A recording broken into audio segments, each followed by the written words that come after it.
लोग सत्य बोलते हो? बोलिए ना, बोलते हो क्या? हाँ या ना? सत्य की क्या परिभाषा है? हैं? क्रोध, लोभ, हास्य, प्रत्याख्यानान्नुवीची भाषणम। जब गुस्सा आता है तो सत्य बोलते हो।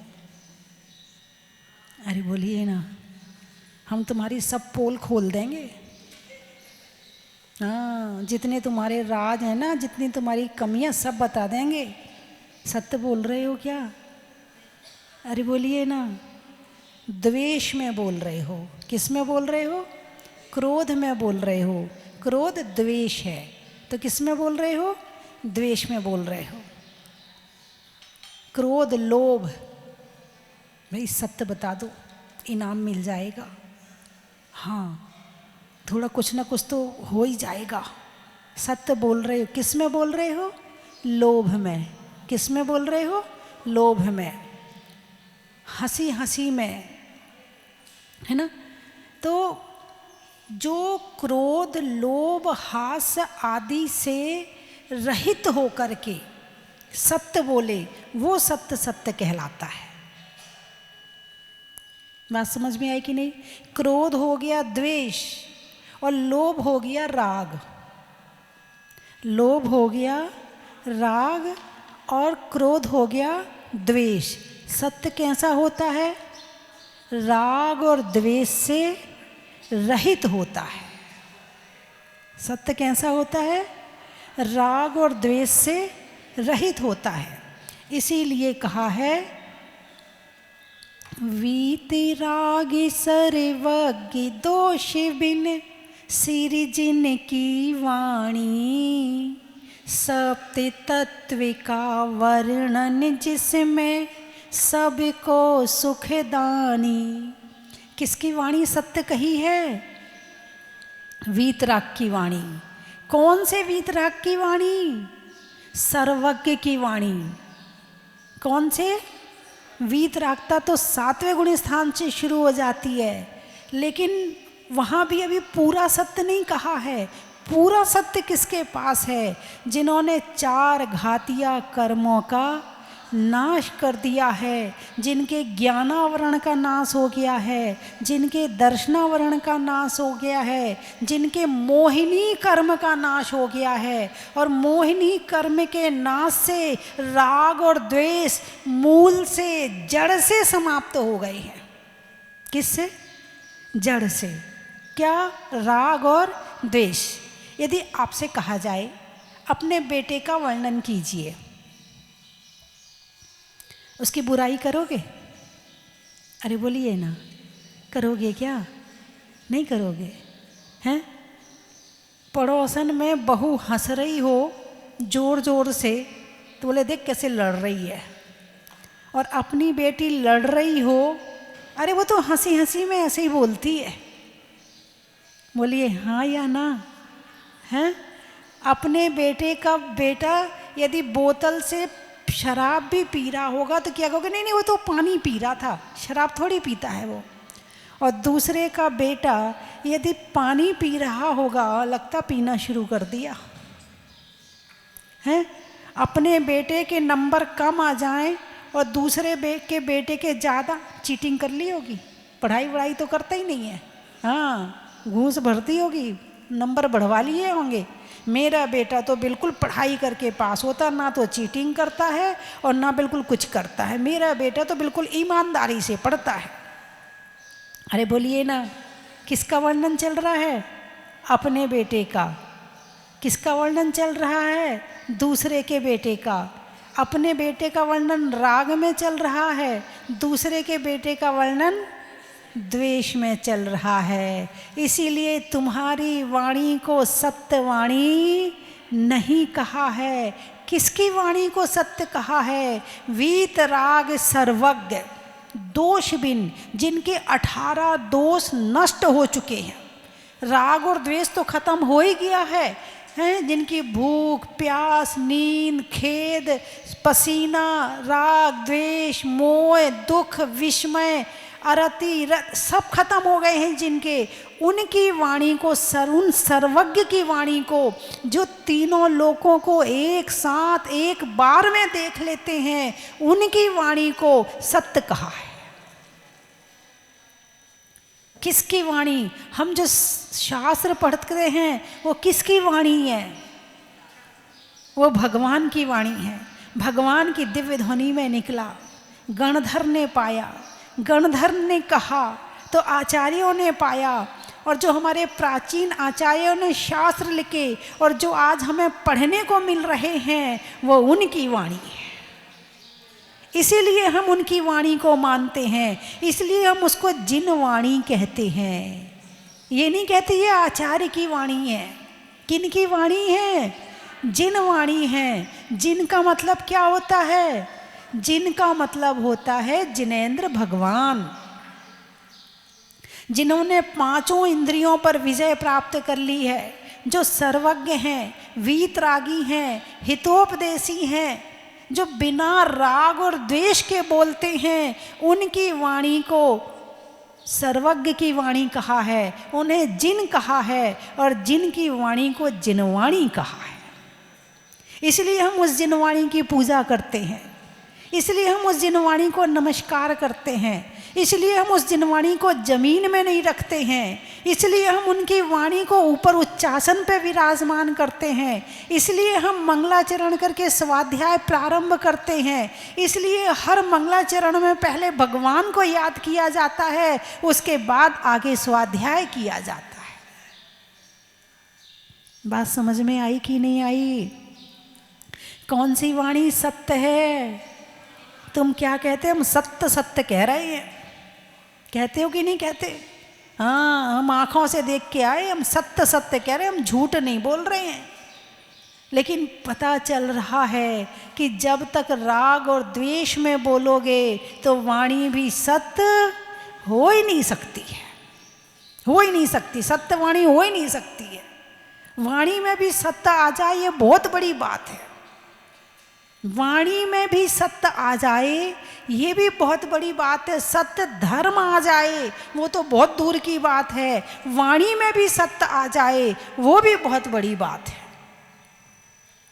वीत राग सर्वज्ञ दोष विन श्री जिन की वाणी, जिन भगवान के आगे क्या लगा दिया? श्री। श्री क्यों लगाया है? अरे बोलिए ना, श्री लक्ष्मी का प्रतीक है। किसका प्रतीक है? लक्ष्मी का। हाँ माता जी, फिर तो सही है। हम तो हमेशा भगवान को अब श्री जिन कहा करेंगे। हाँ, जिनवाणी नहीं कहेंगे, श्री जिनवाणी कहेंगे माता जी। लक्ष्मी का प्रतीक है ना, लक्ष्मी मिल जाएगी। नहीं, श्री शब्द केवल ज्ञान का प्रतीक है। किसका प्रतीक है? केवल ज्ञान का प्रतीक है। और केवल ज्ञान जिन्हें हो गया है तो केवल लक्ष्मी, ज्ञान लक्ष्मी, इसीलिए हर मंत्र में श्री शब्द का प्रयोग किया जाता है। जिनकी अच्छी बुद्धि होती है तो क्या कहते हैं? श्रीमान। मान शब्द प्रयोग किया ना, मान। मान यानी बुद्धि, मान यानी सम्मान, योग। और जिनकी बुद्धि में श्री यानी ज्ञान है, हर व्यक्ति के आगे श्री नहीं लगाते। जो समझदार होता है, जो प्रतिष्ठित होता है, जो अच्छे काम करने वाला होता है, उनके आगे लगाते हैं श्री। हर कोई के आगे श्री नहीं लगाते। जो ज्ञानवान है उनके आगे श्री लगाते हैं। बोलिए ना, हाँ या ना? श्रीमान, श्रीमती आपको क्या कहते हैं? बोलिए। मति यानी बुद्धि, श्री यानी ज्ञान। जिनके पास में अच्छा ज्ञान है, जिनके पास में अच्छी बुद्धि है, उसको कहते हैं श्रीमती। आप बताइए, अच्छी बुद्धि है कि नहीं है? लड़ने की बुद्धि को अच्छी बुद्धि कहते हैं क्या? उल्टे सीधे जवाब देने की बुद्धि को अच्छी बुद्धि कहते हैं क्या? दूसरों को दुखी करने वाली बुद्धि को अच्छी बुद्धि कहते हैं क्या? दूसरों को परेशान करने वाली बुद्धि को अच्छी बुद्धि कहते हैं क्या? अपने स्वार्थ में जीने वालों को अच्छी बुद्धि कहते हैं क्या? अपना काम बनता भाड़ में जाए जनता वाले ज्ञान को अच्छी बुद्धि कहते हैं क्या? और हो क्या रहा है? आप श्रीमती हो क्या हैं? पहले तो जो मकान होते थे ना, एक साथ में 7 मकान 8 मकान, अंदर अंदर दरवाज़ा खुल रहा है, अंदर अंदर दरवाज़ा खुल रहा है, एक साथ में सारे मकान होते थे। बीच में जो जगह होती थी उसमें गाय आदि बांध देते थे, उसको सार कहते थे। एक मकान बनाया फिर एक सार बना दी, उसमें से रास्ता दूसरे मकान का खुल गया, फिर दूसरा मकान बनाया फिर सार बना दी, उसमें से रास्ता तीसरे मकान का खुल गया। ऐसे भाइयों भाइयों के मकान एक साथ होते थे। सारी देवरानी जिठानी आराम से एक दूसरे को लेना देना, खाना पीना, मिलके रहना, एक दूसरे को खूब अच्छी तरह से सपोर्ट करती थी, एक दूसरे के बच्चे का ख्याल रखती थी। और अब वो जाने उसका बच्चा जाने। अब देवरानी जेठानी तो छोड़ो, अब तो पति पत्नी संभालने बच्चे को, वही बड़ी बात है। पत्नी कहती तेरा है और पति कहता है तेरा है। अरे बोलिए ना, जब पत्नी से दुखी हो जाती है तो फिर पत्नी सास से कहती तुम्हारा तो वंश है, तुम्हारा तो बड़े संभालो ना तुम ही, मैं तो क्यों संभालूं? अरे बोलिए ना, हैं? पहले तो माँ अपने बच्चे को जान से चिपटा के रखती थी, उसके मुंह से कभी ये शब्द निकल ही नहीं सकता था कि ये तुम्हारा भी तो है, तुम ही तो संभालो। नहीं, कभी नहीं। ऐसी ममता थी, ऐसी ममता थी। और वर्तमान की माताओं की ऐसी कुबुद्धि हो गई है कि अपने बच्चे के प्रति ममता नहीं है उसकी, अपने बच्चे को वो दूसरा समझती है। अपना श्रृंगार, अपना सजना, अपना संवरना, अपना खाना वो पहले चाहिए, बच्चा बाद में है। और पहले की माताएं पहले बच्चे को, चाहे मैं नहीं खाऊंगी लेकिन बच्चे को जरूर खिलाऊंगी। पहले की माताएं ऐसी होती थी। इसको श्रीमती कहोगे, इसलिए पहले श्रीमती होती थी, अब वाइफ होती हैं। क्या अब क्या होती हैं? वाइफ। और हस्बैंड होते हैं। क्या होते हैं? हस्बैंड और वाइफ होते हैं। पहले श्रीमती और श्रीमान होते थे, और अब क्या होते हैं?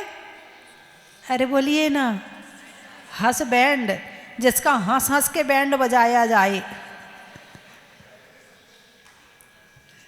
है जिसका।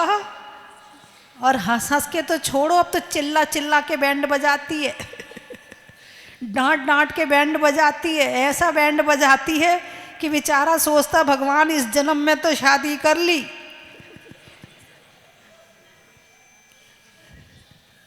इधर पत्नी सोचती है भगवान अगले जन्म में कभी शादी नहीं करूंगी, इधर पति सोचता है हे भगवान अगले जन्म में मुझे साधु ही बनना है, इस जन्म में तो नहीं बन पाए, अगले जन्म में जरूर बनना है। अब इन बच्चों को पाल लूं, बड़ा कर दूं, इसलिए फंसी हूं। मैं तो इनसे जैसे ही फ्री हो जाऊंगी मैं तो माता जी बन जाऊंगी, वो कहता मैं महाराज जी बन जाऊंगा। बोलिए आज करके घर के हालात ऐसे हैं कि नहीं है? हैं? बहुत परिवार ऐसे कम होंगे कि जिनके घर में प्यार, सम्मान, एक दूसरे के प्रति सद्भावनाएं, एक दूसरे की देख रेख, एक दूसरे के प्रति अटैचमेंट, ऐसे बहुत कम परिवार रह गए हैं। इतना अभिमान बढ़ गया है, हर कोई केवल अपने लिए सोच रहा है। तुमने मुझे देखा नहीं, तुमने मुझे देख के मुस्कुराया नहीं, तुम अच्छे से नहीं बोलते हो, तुम मेरे लिए सोचते ही नहीं हो, तुमने मुझे गिफ्ट नहीं दी, तुमने मुझे विश नहीं किया, तुमने मुझे ये, इसी में ही लगे पड़े हैं बस। तुमने मुझे फ़ोन नहीं किया, तुमने मुझे खाने को नहीं पूछा, तुमने एक फ़ोन भी नहीं किया, आज मेरा ये है, आज मेरा जन्मदिन है। इसके सिवा उसके पास में दूसरा दिमाग में कोई मैटर है ही नहीं है, केवल अपने अपने लिए है। सामने वाले के लिए क्या करना है ये तो है ही नहीं है, खुद के लिए क्या करना है ये है। तुम मुझे ऐसा नहीं करते, तुम मुझे होटल नहीं ले जाते, तुम मुझे इतने छोटे से मकान में रखे हो, तुम तो पैसे ही नहीं कमाते हो, मेरे तो कर्म फूट गए, इससे अच्छा था मैं उससे शादी कर लेती, मैं तो तुम्हारे घर में कहाँ से आ गई, तेरी माँ ऐसी है, तेरा ये बहन ऐसी है। इसमें ही जिंदगी कट रही है। बोलो हाँ या ना? हैं? क्यों? क्यों? अब कारण खोजो। अभी मैंने कहा वीत राग सर्वज्ञ दोष विन श्री जिन की वाणी। भगवान की वाणी सत्य है और राग की वाणी असत्य है। तो ये कौन पैदा कर रहा है कलेश? अब उसकी जड़ में जाओ। भगवान सुखी हैं कि दुखी हैं? अरे बोलिए ना, भगवान सुखी हैं कि दुखी हैं?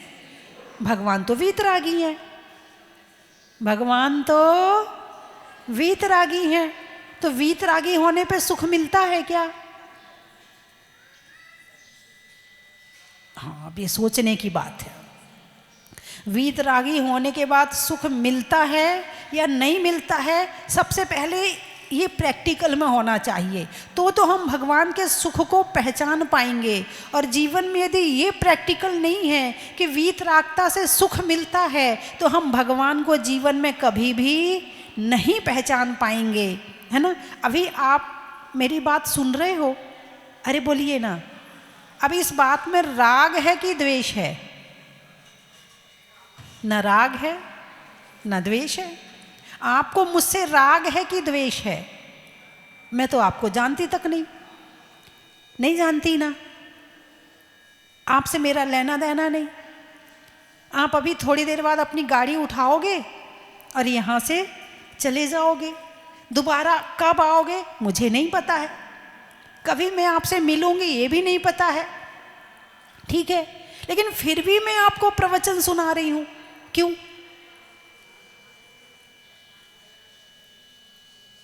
मुझे आपसे राग भी नहीं, मैं फिर भी आपका भला चाहती हूं।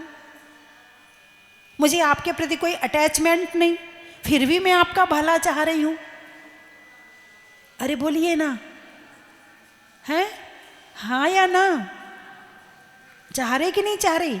इसके बदले में आप मुझे कुछ दोगे, इसकी मुझे आपसे कोई अपेक्षा भी नहीं है। आप जहाजपुर में दान करोगे, इसकी भी कोई मुझे आपसे अपेक्षा नहीं है, फिर भी मैं आपको रोज प्रवचन सुनाती हूं। क्यों? राग के कारण या बिना राग के? बिना राग के, ठीक है। सुख मिल रहा है, सुख मिल रहा है, आप मेरी बात समझ रहे हो। सुख मुझे मिल रहा है, सुख आपको तो मिल ही रहा है, मुझे भी मिल रहा है। क्यों? क्योंकि जैसे कोई गिर गया और आपने उसे खड़ा किया, आप उसे पहचानते नहीं हो, आपको अच्छा लगेगा नहीं लगेगा? अच्छा लगेगा, हैं? कोई भूखा बैठा है और आपने उसे रोटी खिला दी, आपको अच्छा लगेगा कि नहीं लगेगा? आपको कोई लेना देना नहीं है, फिर भी आपने कर दिया, आपको अच्छा लगेगा नहीं लगेगा? ना राग है ना द्वेष है, सुख मिला कि नहीं मिला? जिससे राग द्वेष नहीं है, आपका लड़ाई भी नहीं है और राग भी नहीं है, उसके लिए आपने कुछ किया तो आपको सुख मिलता है कि नहीं मिलता है? जब एक रोटी खिलाने में सुख मिल जाता है, जब पूरे वीतरागी बन जाएंगे तो कितना सुख मिलेगा। उठाइए हाथ, अब मैं देख रही हूं, तुम खुद कह के नहीं जाओगी, कोई ले जाएगा या बात अलग है, वो अलग है, ठीक है। तुम खुद नहीं जाओगे, अपने आप से नहीं कहोगी, ठीक है। हाथ उठाओ। हाँ, यहाँ वाले महीने में 29 दिन होटल के भोजन का त्याग। वाह, वो युवाओं ने भी हाथ उठाए। बेटे आपने ही नहीं उठाया? हाँ, अच्छा, जो टीवी में देख रहे हैं वो भी हाथ उठा लें, जो टीवी में देख रहे हैं वो भी हाथ उठा लें। देखो यहाँ देखो कितने लोगों ने उठा लिया है, टीवी वाले भी उठा लें। 29 दिन का त्याग, ठीक है, बहुत बढ़िया। आपने हाथ नहीं उठाया? उठा लिया था, अच्छा। अरे भाई साहब, आपने हाथ नहीं उठाया? बहुत बढ़िया, बहुत अच्छा। आज बड़ी, आपने हाथ नहीं उठाया, बहुत बढ़िया। अब आपकी ये समझ लो कि 29 दिन की लड़ाई खत्म। कितने दिन की लड़ाई खत्म? लड़ाई ही तो खत्म करना है ना। क्या खत्म करना है? कलेश ही तो खत्म करना है ना। तो होटल से संबंधित जो कलेश था वो खत्म हो गया 29 दिन का। कितने दिन का? 29 दिन का। ठीक है।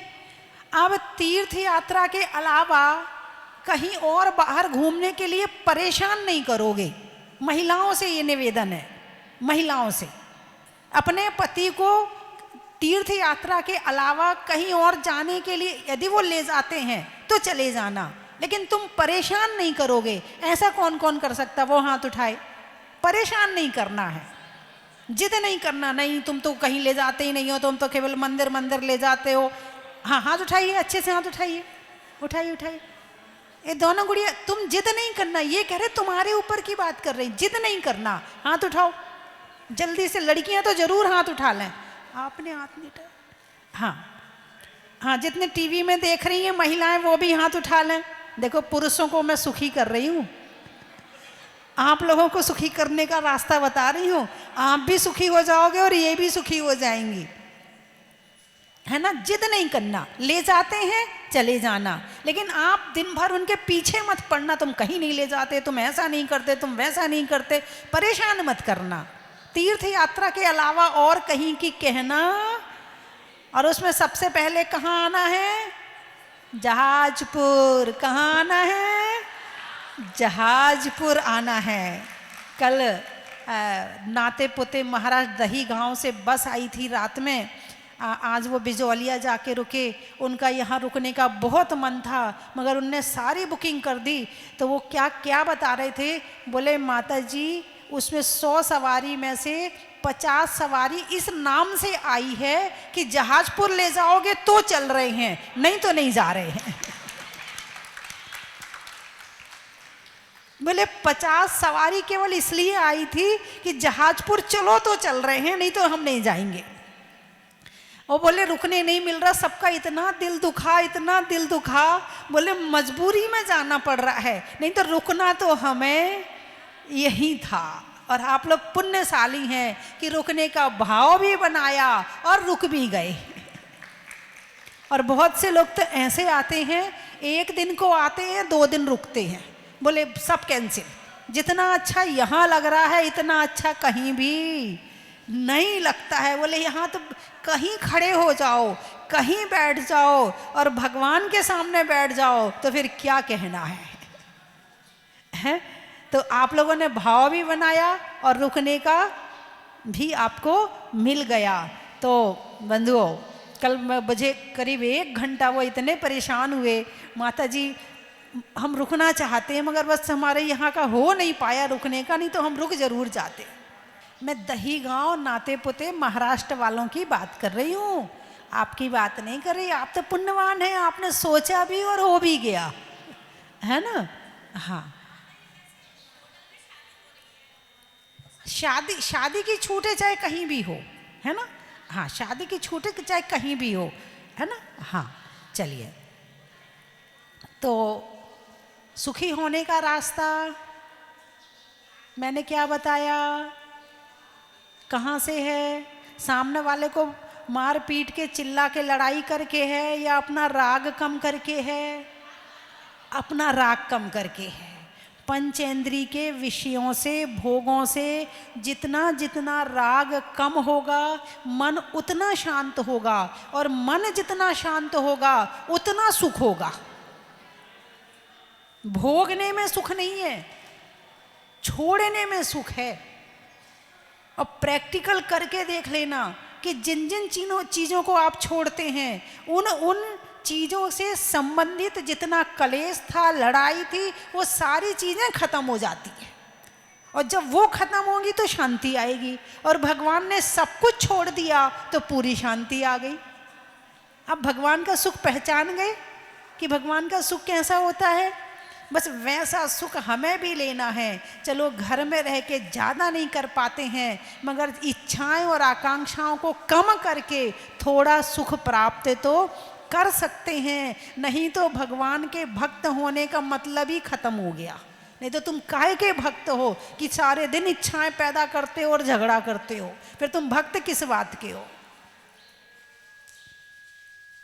तूने ये क्यों नहीं बनाया, तूने ये क्यों नहीं बनाया, तू ये क्यों नहीं करती।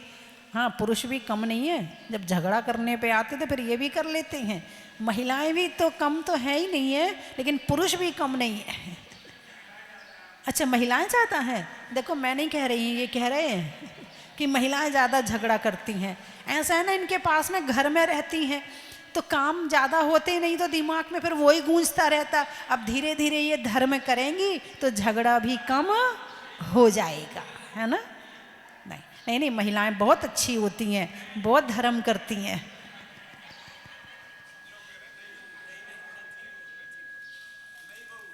नहीं बहू, जिनको आप धर्म सिखाओगे, धर्म के संस्कार डालोगे, बचपन से राग और द्वेष का मतलब सिखाओगे, वो बड़े होके वैसा ही बनेगा। तुमने सिखाया नहीं होगा, ये तुम्हारी कमी है। हाँ, आजकल के बच्चे मोबाइल की मानते हैं, मैडम की मानते हैं, टीवी के कलाकारों की मानते हैं, घर वालों की नहीं मानते हैं। नहीं बच्चे, ऐसे मत किया करो, घर में बड़ों की बात मान लिया करो, उन्हें दुखी नहीं किया करो, है ना। हाँ, नहीं, बहुत अच्छे बच्चे सब मान जाएंगे, मैंने कह दिया है, ठीक है। हाँ, अब आप तो उम्र बड़ी हो गई, इनसे राग कम कर दो तो आप सुखी हो जाओगे। पुकारे आज तुझे तेरी आत्मा, तुझे को जगाए रे, भूल गया तू पथ अपना, बोध कराए। पुकारे आज तुझे तेरी आत्मा, कितने जन्मों की भटकन सहती ये आत्मा, सहती ये आत्मा, अपने बाबुल घर जाने कहती ये आत्मा, कहती ये आत्मा। ओ मनिवारे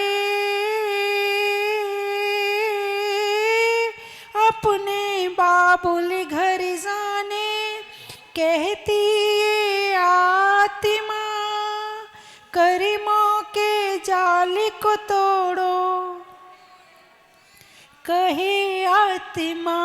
पुकारे आज तुझे तेरी आत्मा, तुझे को जगाए रे, भूल गया तू पथ अपना, बोध कराए। पुकारे आज तुझे तेरी आत्मा, हो हो हो।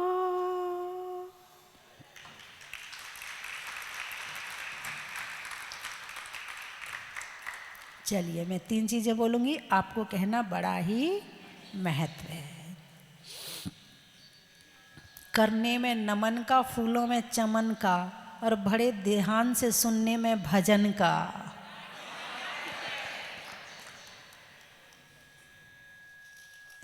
ये भजन यदि वास्तव में आत्मा से मैंने गाया और आपकी आत्मा में पहुंचेगा तो बहुत परिवर्तन आएगा। आने वालों में एतमादपुर का बड़ा ही महत्व है। अनाज में दाने का, इनाम में पाने का, और आपके जहाजपुर आने का बड़ा ही महत्व है। अकोला, अकोला, अच्छा, नहीं पीने में कोको कोला का, क्या नहीं पीने में कोको कोला का, और संतों की समाधि में डोला का, और आने वालों में अकोला का। बड़ा ही महत्व है। आगरा, सतियों में अनंग सरा का, रहने में धरा का, और आने वालों में आगरा का। बड़ा ही महत्व है। खामगांव, नदी में नाव का, होने में अच्छे स्वभाव का, और आने वालों में खामगांव का। बड़ा ही महत्व है। सिरोली, हिंडोली, अच्छा, सोनागिर में डोली का, रजाई की खोली का, और आने वालों में हिंडोली का। बड़ा ही महत्व है। भोपाल, मुंबई, महीनों में मई का, घर में छुई का और आने वालों में मुंबई का। बड़ा ही महत्व है। पूछने में हाल का, गर्मी में रुमाल का और आने वालों में भोपाल का। बड़ा ही महत्व है। हटा, अच्छा, सावन की घटा का, रसोई में पटाखा और आने वालों में हटा का। बड़ा ही महत्व है। बरहन, अच्छा, हीरे के कण का, सोचने में मन का और आने वालों में बरहन का। बड़ा ही महत्व है। प्रभु की मूरत का, मनुष्यों की जरूरत का, आने वालों में सूरत का। बड़ा ही महत्व है। दाहोद, बच्चे के लिए माँ की गोद का, होने में बोध का और आने वालों में दाहोद का। बड़ा ही महत्व है।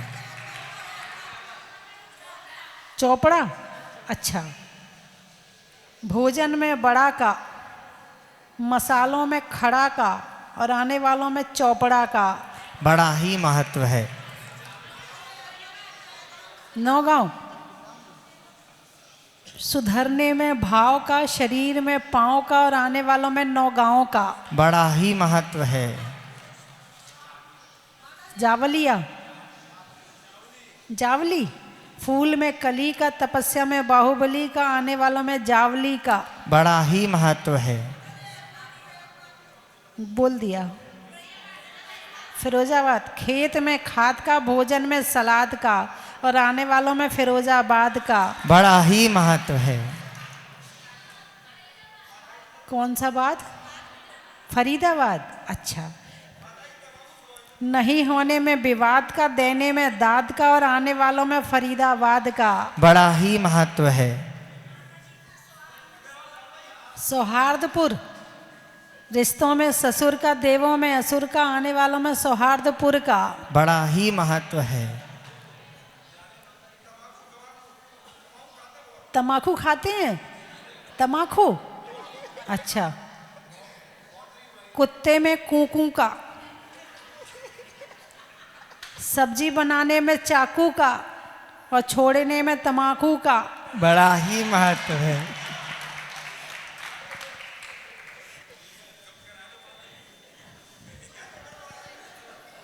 इनका राग ज़्यादा है तम्बाकू से। अब ये सुखी होना चाहते हैं तो राग कम कर दें, और नहीं होना चाहते हैं तो अंतिम समय तक, जब अंतिम समय क्या मांगेंगे? थोड़ी सी तम्बाकू दे दे। ये रोटी नहीं मांगेंगे, ये हलवा पूड़ी नहीं मांगेंगे, क्या मांगेंगे? थोड़ी सी तम्बाकू दे दे। अब ये समाधि करना चाहते हो तो छोड़ दें, नहीं करना चाहते हो तो मैं क्या कहूँ। और यहाँ के भगवान की पूजा भी है, तो आपको मैं ये किताब दूंगी, सब लोग ले सकते हैं। तीरथ ये मुनि सुव्रत नाथ भगवान का, मुकुट बन गया पूरे राजस्थान का। डंका बज रहा गुरुमा स्वस्ति भूषण का, हर कोई दीवाना स्वस्ति धाम का। तीरथ ये मुनि सुव्रत नाथ भगवान का, मुकुट बन गया पूरे राजस्थान का। बंधुओं, स्वस्ति धाम जहाजपुर अतिशय क्षेत्र आज पूरे विश्व की अनुपम, अलौकिक, अद्वितीय धरोहर बन चुका है। मैं आपको सादर आमंत्रित करता हूँ, वर्ष 2025 की पहली सुबह अपने दिन की शुरुआत करें, नए वर्ष का आगाज करें जहाजपुर वाले बड़े बाबा के मस्तक पर अभिषेक करके, शांति धारा करके। पूज्य गुरु माँ स्वस्ति भूषण माता जी का सत्संग पावन सानिध्य 1 जनवरी 2025 बड़े बाबा का महामस्तकाभिषेक 108 कलशों से रिद्धि मंत्रों के साथ में विशेष शांति धारा। मैं तो चाहता हूँ आप यहाँ पर आए और स्वयं बड़े बाबा का अभिषेक करें, शांति धारा करें अपने जीवन की धारा को बदलने के लिए। यदि आप नहीं आ सकते हैं तो भी आप अपने परिवार की ओर से उस दिन शांति धारा का पुण्यार्जन कर सकते हैं। जिसकी न्योछावर राशि मात्र 2551 रुपये है। 2551वां निर्वाण महोत्सव चल रहा है और वर्ष 2025 का आगाज करें जहाजपुर वाले बाबा के मस्तक पर शांति धारा करवा के मात्र 2551 रुपये में।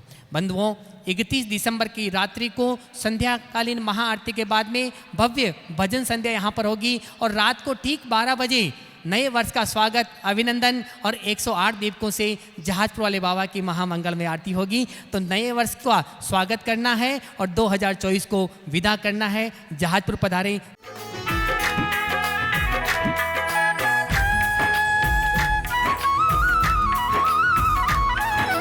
मंगलवार को मंगलकारी मंगल करने प्रगटे, दर्शन करते ही आशीषों के भंडार हैं भरते।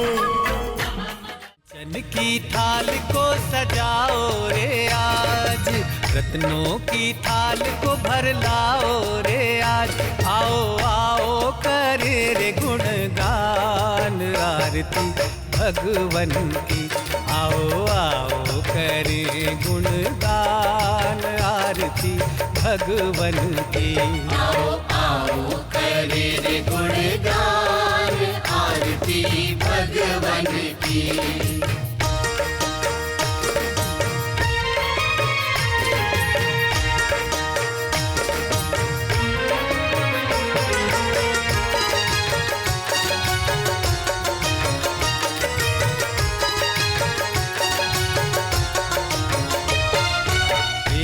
सुमित्र के राज दुलारे, माँ पद्मा जी के नैनों के तारे। पिता सुमित्र